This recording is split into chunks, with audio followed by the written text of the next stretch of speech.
and welcome. My name is Masa Kitani. I'm the creator of DIY Stitches, and I'm here to teach you how to make a proper cotton mask. Now, you need a bunch of supplies, so I just wanted to go over them now because you can do alternatives, and I just wanted to give you alternative ways to use some of these different tools that we're going to use, just because this is how you're going to make a strong, proper mask if you're going to be donating them or making them for your loved ones, okay? You're going to need a good cotton fabric, all right? This is a quilter's type of cotton. It's very dense. I also have a good muslin fabric. It's medium grade, a nice, dense quality fabric. This is going to be your lining. This is going to be the base or the shell of your mask. You're going to need a pattern. I have a pattern linked below on this video tutorial of this pattern. I have it in 3 different sizes. This is your one size fits most adult males and females. Your extra large adult male, okay, because some men are bigger, believe it or not. And then you got your one size fits most children. So please get that pattern to go ahead and make this. You're going to need some elastic. I have here 1/8 inch round black elastic, which is hair tie quality elastic. I find this much more comfortable and it doesn't get caught up in the hair as easily as this flat white stuff that I'm sure you've seen all over the place, okay?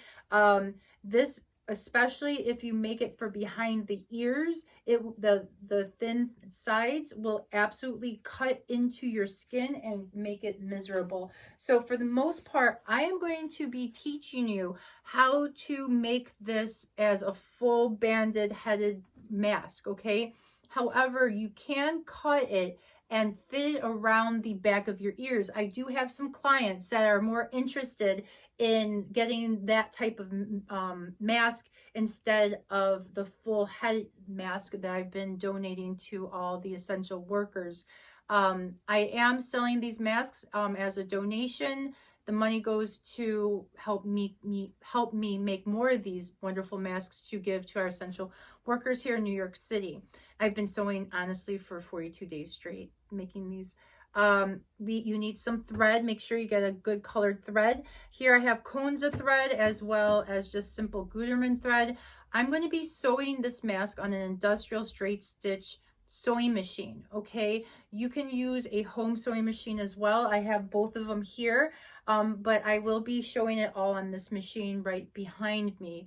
Do not worry, this can be used. You can do this on a simple straight stitch home sewing machine as well, okay? It's just that I've been making so many, it's faster for me to do it on the industrial. You're going to need some simple pins, okay? You're going to need a seam ripper in case you make any mistakes. You're going to need something to snake your elastic through your mask. You're going to be making loops on the sides of your mask. And so I have here a thread looper. These are great if you ever needed one. These actually have this little latch on it. So when you pull things through the fabric, the latch goes up over the hook so the hook doesn't get stuck in your fabric and tear it apart. Your alternative, of course, is your safety pin. The longer the safety pin, the better. It's easier to snake the elastic through. You're going to need some wire, okay? You're going to need wire for the bridge of your nose, and that's to make the mask fit a little more snug so you have a little more protection. I have here a 22 gauge copper wire. You also can get crafting wire if your stores are open, but however, I had to go to the local hardware store and I found this nice copper wire. You also can use alternatively a paper clip. I am not a fan of the paper clip because you got to bend them open nice and straight and then bend the ends. I don't have time for that, but alternatively, you can absolutely use one of those. You're also going to need some needle nose pliers, okay? With the needle nose pliers, make sure you have the wire cutter that's inside of them, so it makes it easier to cut and just bend the wires immediately. You're going to need some pattern weights as well. The pattern weights are a different type of method than taking your pattern and pinning it down onto your fabric. When you pin your fabric down onto your fabric, you ruin the pattern. It takes more time, all that jazz. If you do not have pattern weights, just anything pretty heavy that you can put onto your pattern so you can cut around it, okay? Which is perfectly fine. Just make sure it's nice and clean. Pressing is imperative for anything in sewing, so I have all the pressing tools to do a nice professional looking anything. So I'm just going to show you alternatives to what I have to use to make this mask.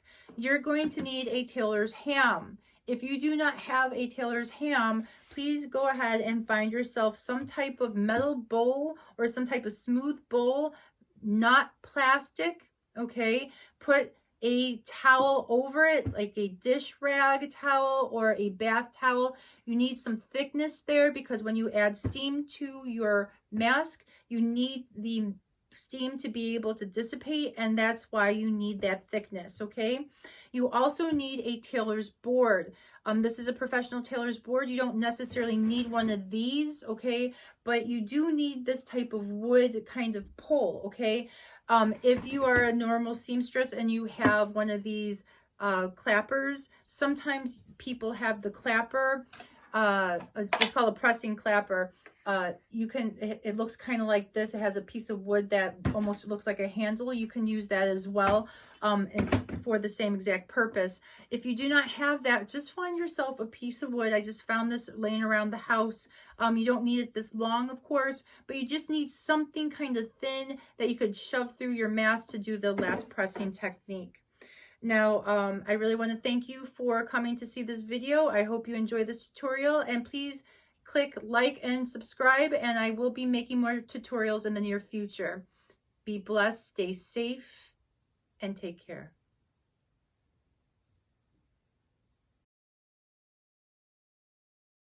Warning, I haven't had a manicure for 42 days. All right, so you're going to fold your fabric in half. So this is 2 layers of your good fabric that you're going to make your print with, okay? So you're going to make sure you fold your fabric nice and even, making sure the grain lines are even on both sides. You're going to throw your pattern weights on top of your pattern, and then you're going to start cutting around your pattern. Also notice the palm of my hand is on the outside or facing out from the pattern. This helps you get a closer, even cut than if you did it the opposite way. So remember, palm out. Always palm out when you're cutting your fabric. So over here I have muslin fabric. I quadrupled folded it, okay? This way, since it is a simple muslin fabric and it's a plain fabric, I decided to do it this way so I could cut more layers at once. You do want to make sure your grain line is nice and even. So notice I'm making sure it's nice and even, the folds underneath each other. Otherwise, it will absolutely mess up the grain of your lining. Okay, if this is too hard for you, just do it, you know, double up your fabric and do it, you know, 2 by 2, but this way you can cut 4 pieces of lining or 4 pairs of lining in one shot. Again, not all muslins are this wide. Make sure you can fit it when you do these folds. Remember, always remember to take a lining piece and add it to your shell so you know you have enough of lining cut out.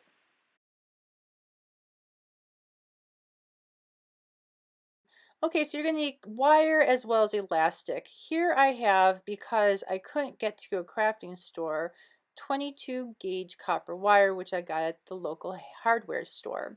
I cut approximately a 6-inch piece, and I went ahead and with my needle nose pliers and bent the ends to make it nice and smooth so it's easier to put through the mask when we go ahead and do this. If you do not have access to any wire, you can absolutely use a paper clip or any type of crafting wire that's easily bendable. You're going to need elastic. I have here 1/8 inch black round elastic, which I'm going to cut in 33-inch pieces. Okay, so go ahead and start sewing the rounded center front part pieces of your mask. You're going to be doing your lining, as well as the shell of your mask. Now it's approximately a 1/4 inch seam allowance. Also, I did not use pins. You can also use pins to keep your fabrics together. It's just up to you how you feel comfortable. So I did not use pins, but this is a 1/4 inch seam allowance.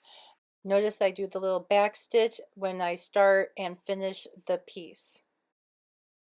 Once you're done sewing your two pieces together, you're going to clip the seam allowance. The reason why we clip the seam allowance like this is when we press our seams open, it makes a nice flat seam, and it also allows the seam to curve. If you do not do this, you'll get a wiggly looking seam. This is a tailor board. You're going to take your tailor's board and you're going to take the center front of your mask and you're going to put the right side onto the tailor's board and go ahead and press your seam allowance to one side. You're going to do this both to the front and the back. Notice all my clipped edges. You're going, and they open up ever so slightly when you go ahead and press it. It makes it easier for you to have a nice solid seam like you see right here.